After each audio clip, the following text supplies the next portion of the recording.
Olá, pessoal. Meu nome é Natália Marques, eu sou advogada no escritório dos Toledo Advogados. E continuando a nossa série sobre direito societário, depois do vídeo do Gianluca sobre a construção jurídica das sociedades, hoje nós temos aqui novamente a nossa sócia Ana Toledo para falar especificamente sobre operações de aquisições e fusões de empresas. E aí, Ana, tudo bem? Tudo bem, Natália, e você? Tudo certo. Ana, então vamos começar com a nossa entrevista de hoje. Existem muitas situações que os empresários, as empresas querem se fundir a outras empresas, querem adquirir novas participações ou mesmo construir uma empresa do zero. E há vários fatores que devem ser considerados para planejar esse movimento. Existem questões contábeis, questões financeiras, análise de mercado e, claro, a parte jurídica. Você pode explicar para a gente como funciona esse processo?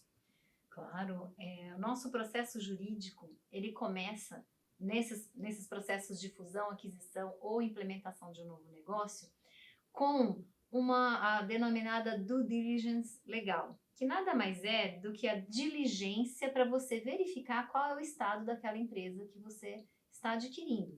Quais são os riscos que ela tem, quais são os processos que estão na justiça contra ela, quais os temas que estão sendo discutidos, quais contratos que impactam naquele negócio.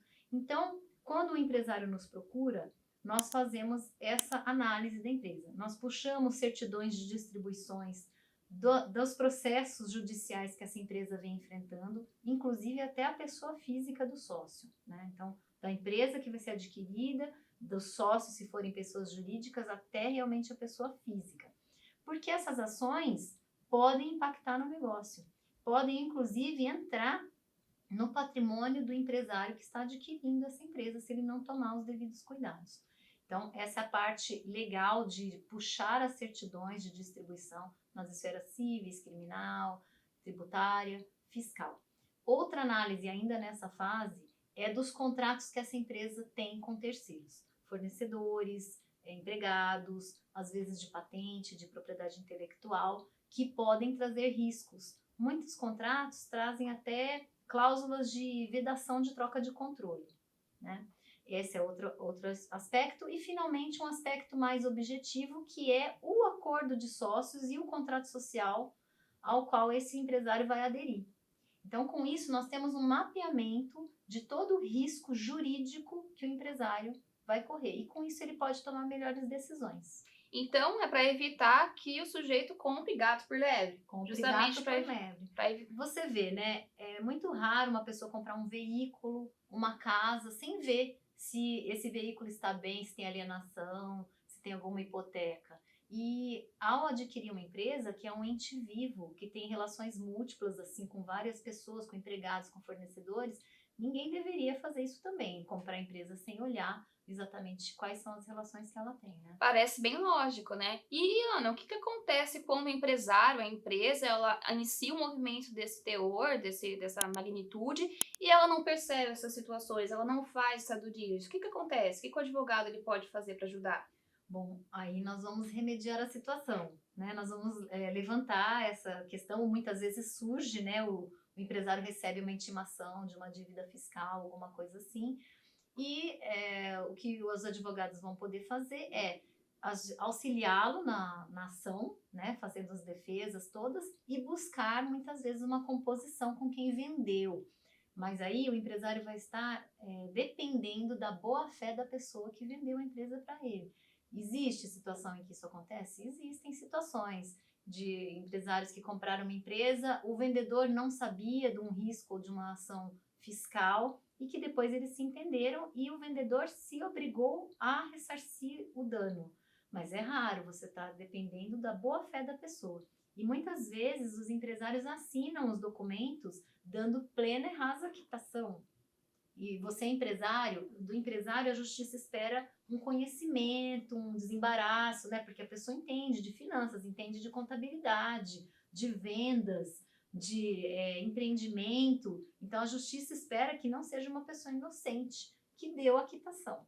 Então é mais difícil reverter, Natália. Inclusive, se espera que essa empresa e o empresário eles sejam assessorados por advogados, com advogados especialistas nessa área, que eles possam fazer justamente todo esse levantamento com muito cuidado. Então, o Poder Judiciário ele parte desse pressuposto, por isso que é tão importante que as empresas e empresários eles se cerquem desses cuidados. todo cuidado é pouco nessa situação.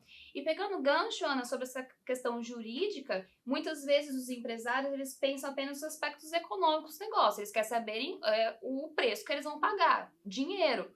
Mas existem vários aspectos jurídicos que podem impactar, como a gente disse no começo, que impactam nesse preço, se não a curto prazo, a longo prazo. E aí o que acontece quando, por exemplo, o sujeito ele não tem acesso ou não tem a mínima noção do que tem um acordo de sócios, por exemplo? É muito grave isso, porque a pessoa está aderindo a regras pré-estabelecidas que ele não contratou. Então, o nosso trabalho é traduzir para o empresário o que são aquelas regras, quais são os limites que ele pode atuar. Às vezes, negociar a flexibilização de uma regra é no momento de fazer o negócio que você consegue negociar. Depois que você já assinou, já aderiu e já está caminhando, não tem muito como reverter. E uma coisa muito importante que você falou também é que você fazendo esse mapeamento dos riscos, você pode precificar melhor a empresa. Então, você estava pensando em pagar X e você descobre que tem uma dívida fiscal, um risco fiscal que está sendo discutido, as decisões dos tribunais têm apontado que a empresa vai perder, então você já contingencia aquilo como uma contingência negativa, você pode abater do preço. E a mesma coisa se forem coisas favoráveis à empresa. Então, até mesmo para precificação, forma de pagamento, esse mapeamento jurídico ele está alinhado com a parte financeira e contábil e de projeção do negócio para o futuro. Ou seja, essa análise jurídica ela pode contribuir justamente com o aspecto mais econômico da relação financeira, que é o que acaba enchendo os olhos do empresário quando ele começa um negócio nesse sentido. E Ana, a gente falou um pouco no primeiro vídeo da série como às vezes os empresários e empresas sentem que os advogados eles impedem um pouco o negócio de ir para frente, que eles trazem muitos obstáculos, apontam muitos riscos. E aí, isso é diferente na fusão e aquisição? Os empresários, eles esperam que o advogado faça isso ou eles também têm uma certa resistência? Tem uma certa resistência, mas o nosso trabalho como advogado especialista em direito societário não é ficar no juridiquês, né? Ninguém vai ficar vendo cláusulazinha assim para... nós queremos entregar para o empresário uma solução efetiva e a melhor possível economicamente para ele. Então, o nosso trabalho é focado nisso e a gente tem bastante experiência, muitos anos de experiência e atuação nesse ramo, muitos projetos dos quais nós participamos, que é muito enriquecedor para nós, né? E, ao mesmo tempo, ao discutir esses aspectos, esses levantamentos com o empresário a cada caso, é enriquecedor para o empresário e para a gente exatamente por isso. Não é uma questão de juridiqueza, é uma questão de negócios. Nós somos um escritório que viabiliza a efetivação de bons negócios para os nossos clientes. E Ana, pensando nesse juridiquês, né? Às vezes os empresários eles fogem dessa parte mais legal por ser chata, burocrática e não pensam muito nisso. E às vezes eles modelam um determinado negócio e eles pensam em estruturar esse movimento de determinada forma. Mas é claro que nós temos uma legislação societária. Então, como que o advogado ele pode atuar nesse momento em relação à aderência desse planejamento que o empresário fez em relação às leis que existem no nosso país? Esse aspecto é essencial. O que nós fazemos neste momento nós traduzimos o que o cliente combinou com a outra parte, o que ele quer fazer, e ajustamos e fundamentamos aquelas cláusulas na legislação societária, que é muito específica. Existe um respeito à autonomia da vontade das partes, mas existem alguns limites em que a legislação prevê que você não pode, por exemplo, estabelecer uma cláusula que vede totalmente, vou dar um exemplo simples, o direito de voto de um sócio.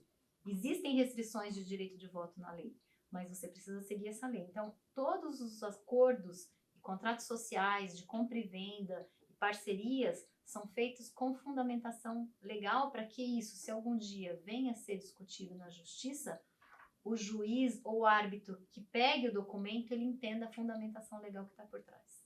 E esse é um aspecto bastante interessante, porque às vezes os empresários, eles negociam na boa-fé, na informalidade, eles acham que eles estão na mesma vibe, né? A gente está entendendo a mesma coisa, o mesmo contexto, e às vezes o advogado, ele propõe, não, então vamos deixar isso claro no documento, vamos deixar isso claro no contrato. E às vezes a parte assim, não, mas que chatice, né? Ai, que encheção de saco, só tá demorando mais tempo, vamos almoçar, vamos embora. Mas isso é importante, porque quando der algum problema, quando surgir alguma dúvida no futuro, é justamente só o contrato que está escrito ali e a interpretação do que está escrito ali que vai ajudar as partes. Então não vai importar nesse momento, não, mas você disse naquela época, não, mas eu achava isso. Isso não existe, Não né? existe. Vai ser o que está escrito, no acordo e o que está previsto na lei. É isso. Perfeito. Então é isso, pessoal. Terminamos mais um episódio da nossa série sobre direito societário, com entrevista com a nossa sócia Ana Toledo. Espero que vocês tenham gostado do conteúdo, tenham esclarecido as dúvidas de vocês sobre fusões e aquisições. Acompanhe nosso canal no YouTube, nossas redes sociais e nos vemos na próxima. Até mais! Até mais. Muito obrigada.